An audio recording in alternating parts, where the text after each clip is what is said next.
I now recognize Sergeant Vargas-Andrews for his opening statement.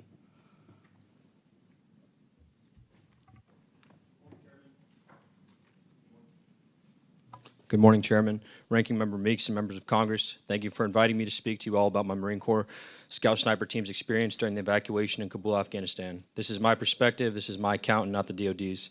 I'm Sergeant Tyler Justin Vargas-Andrews. I'm 25 years old and from Northern California, a professionally instructed gunman and radio operator for my team.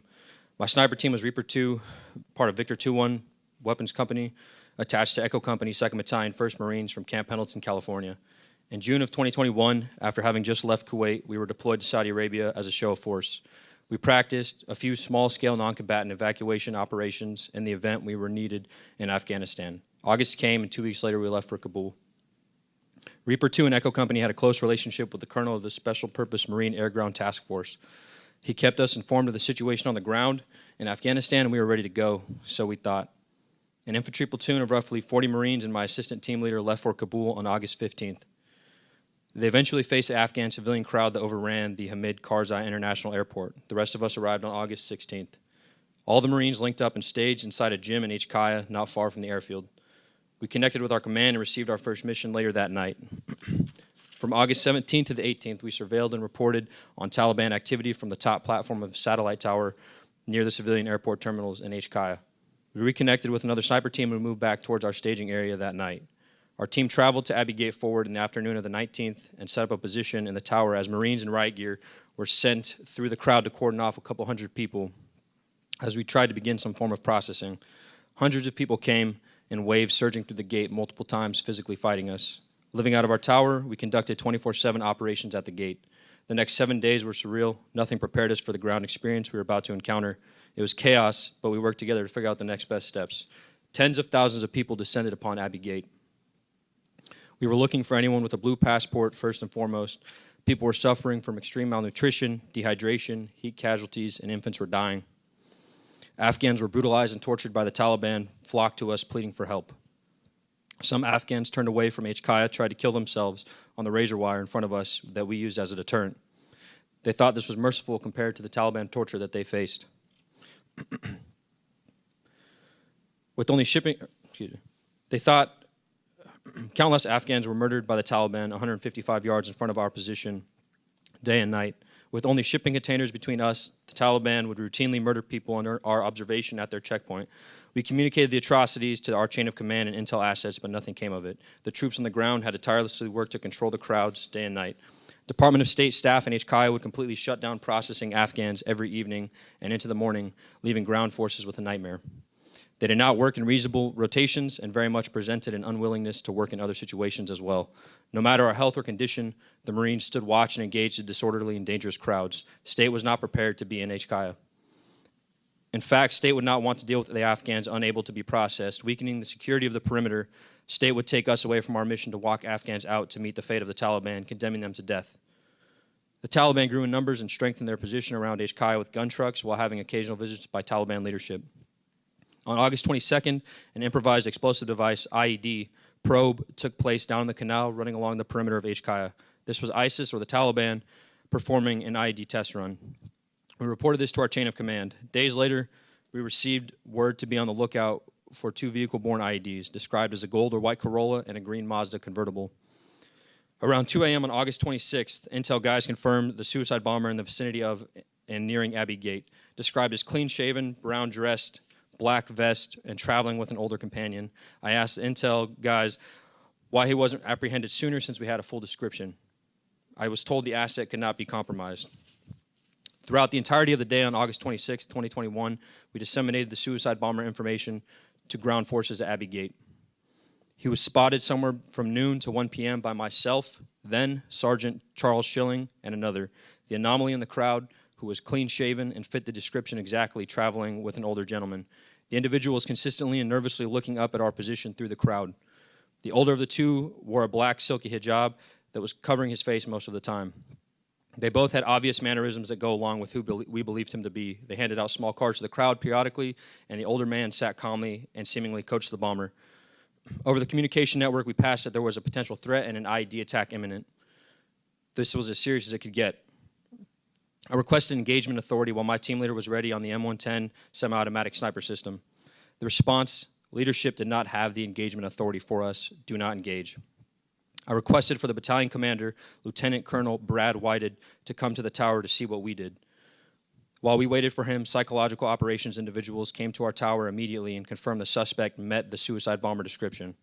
He eventually arrived and we showed him our evidence, the photos we had of the two men. We reassured him of the ease of fire on the suicide bomber. Pointedly, we asked him for engagement authority and permission. We asked him if we could shoot.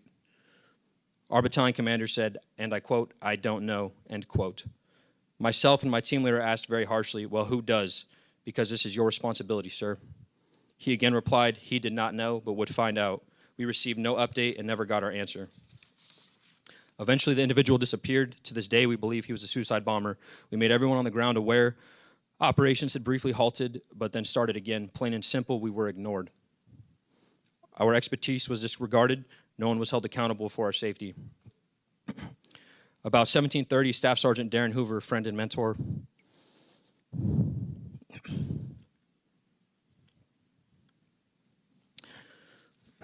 came to get me from the tower to go help find an Afghan interpreter in the crowd.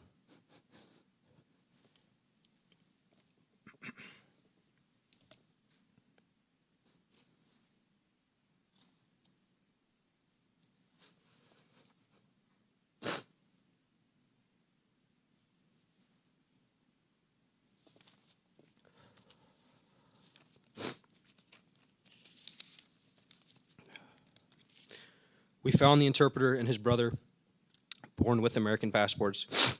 They told us of 5 family members still in the canal. I stayed there waiting for the family members standing against a 2-foot canal wall. 10 minutes passed. Then a flash and a massive wave of pressure. I'm thrown 12 feet onto the ground, but instantly knew what had happened. I opened my eyes to Marines dead or unconscious lying around me.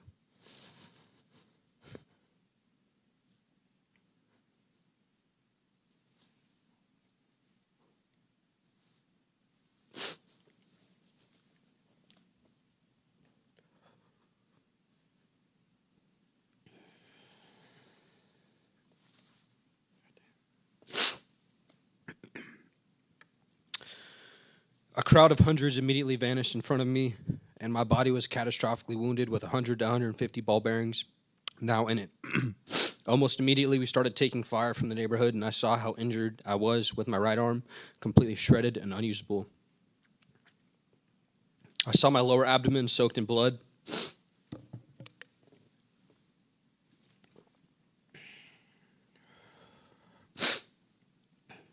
I crawled backwards roughly 7 feet because I thought I was still in harm's way.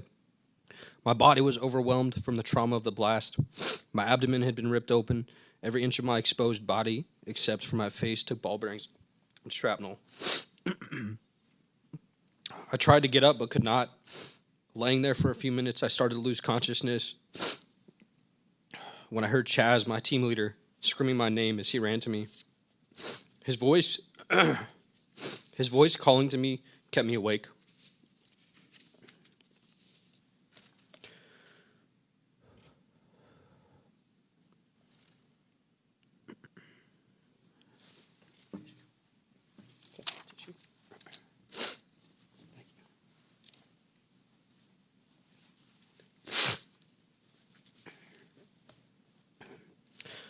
When he got to me, he dragged me to safety and immediately started triaging me, tying tourniquets on my limbs and doing anything he could to stop the bleeding and start plugging wounds with the help of the other Marines.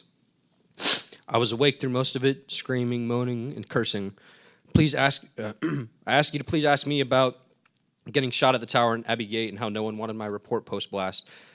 Even NCIS and the FBI failed to interview me. Ask me to elaborate on my ordeal post-blast, and ask me about this one little girl and her family that I reunited. Our military members and veterans deserve our best because that is what we give to America. The withdrawal was a catastrophe in my opinion, and there was an inexcusable lack of accountability and negligence. The 11 Marines, 1 sailor, and 1 soldier that were murdered that day have not been answered for. Thank you for giving me this opportunity to speak. Thank you, Sergeant, for that very powerful and courageous testimony. I now recognize Lieutenant Colonel Mann for his opening statement.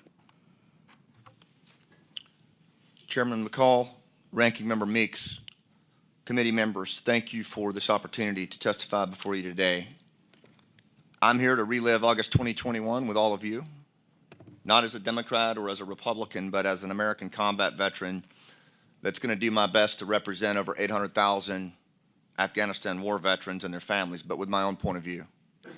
I'm a Green Beret and a retired lieutenant colonel with nearly 23 years in service and 3 combat tours in Afghanistan. I'd like to start with a question. What does an American promise mean today? There's a promise in the military that is both explicit and implicit. I have your back. We were trained that way. It's in our blood. But in August 2021, the leaders who held us to that standard went silent while our Afghan allies were left behind. The U.S. government may not have had the backs of our Afghan allies, but our veterans did. For as long as we've been a nation, our veterans have been a moral compass for doing the right thing, especially in hard times. As we try to figure out where to go from here, I suspect we're going to need that moral compass more than ever. You won't find many veterans sitting out here today who relish being involved in this Afghan evacuation. We paid our dues, and we tried to move on with our lives. I know jumping back into the quagmire of Afghanistan was certainly not part of my military retirement plan. But like thousands of other veterans across the country watching Kabul collapse on August 15, 2021, I received a phone call from a friend that absolutely crushed me. "I'm not afraid to die," he said to me. "I just don't want to die alone." Those were the words that dragged me back into the Afghanistan conflict. His name was Sergeant First Class Nezamuddin Nizami, but I just called him Nizam. His father was a Mujahideen fighter who was killed by the Soviets when he was 4 months old.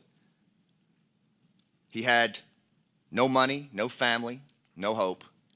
Yet somehow he became an Afghan commando, one of the elite warriors who were trained by U.S. Special Operations to do really 95% of the fighting in the country. Green Berets, including me, who worked with Nizam, we loved him like a brother. He volunteered for every mission, every day. He was family. But despite numerous inquiries to the State Department, Congress, and even Army Special Operations headquarters about his SIV status, Kabul was falling and no one was coming to help him. This was a guy who was shot through the face protecting U.S. Green Berets from a Taliban ambush. And for me, he was the same guy that even while he was being hunted and texted by the Taliban would call me to ask how my kids were doing. Over the next few weeks, I assembled a small team of volunteers, mostly veterans from across the country, that we called Task Force Pineapple to guide Nizam and hundreds more to safety. We didn't have any resources or battlefield access or time, but we had something that a lot of people didn't: relationships and trust. We used cell phones, knowledge of the terrain, and an encrypted chat room to guide at-risk commandos and their families at night, navigating through that suffocating crowd, through an open sewage canal, and then into position to link up with known NATO service members like Aiden, who were standing watch near a 4-foot hole in the perimeter fence. Pineapple wasn't the only group. There were hundreds of ad hoc volunteer groups doing similar work, many of them sitting out here today. From breakfast tables to basements across the world. Jane, a Gold Star wife who lost her husband, Chris, in Afghanistan. Will, a double amputee, fighting to save the interpreter who saved his life on the battlefield. And dozens, even hundreds more. We helped hundreds of allies, but thousands were left behind, and at great cost to this vulnerable veteran population who had already given so much. My buddy, Steve, who was racked with post-traumatic stress and a traumatic brain injury from an IED, screamed into his pillow and pounded his bed because his children were in the next room. As his former interpreter was detained at a Taliban checkpoint and was pleading over the phone, "Steve, they are beating my wife. My children are watching this, for God's sakes. What should I do? Can I fight them? Why is this happening?" Jay, a former Navy SEAL in Pineapple, received a text on Signal from his Afghan partner. "My daughter has been trampled, sir. I know we're going to miss our chance to escape, but she's unconscious and barely breathing." It's okay, my friend. Thank you for trying. This whole thing has been a gutting experience. I never imagined I would witness the kind of gross abandonment followed by career-preserving silence of senior leaders, military and civilian. As a result of the way that we've left Afghanistan, we're on the front end of a national security crisis as 27 violent extremist groups are now operating on former NATO security bases with Taliban top cover. And I think we're on the front end of a mental health tsunami, as 73% of our Afghan war veterans say they feel betrayed by how this war ended. Calls to the VA hotline have spiked 81% in the first year since the Afghan withdrawal, and they keep coming. My friend Brad was found dead a few months ago in a Mississippi hotel room. His wife Dana confirmed to me that the Afghan abandonment reactivated all the demons that he had managed to put behind him from our time in Afghanistan together. And he just couldn't find his way out of the darkness of that moral injury. America is building a nasty reputation for multi-generational systemic abandonment of our allies that we leave as smoldering human wreckage from the Montagnards of Vietnam to the Kurds in Syria. Our veterans know something else that this committee might do well to consider. We might be done with Afghanistan, but it's not done with us. The enemy has a vote. If we don't set politics aside and pursue accountability and lessons learned to address this grievous moral injury on our military community and right the wrongs that have been inflicted on our most at-risk Afghan allies, this colossal foreign policy failure will follow us home and ultimately draw us right back into the graveyard of empires where it all started. Thank you, and I look forward to your questions.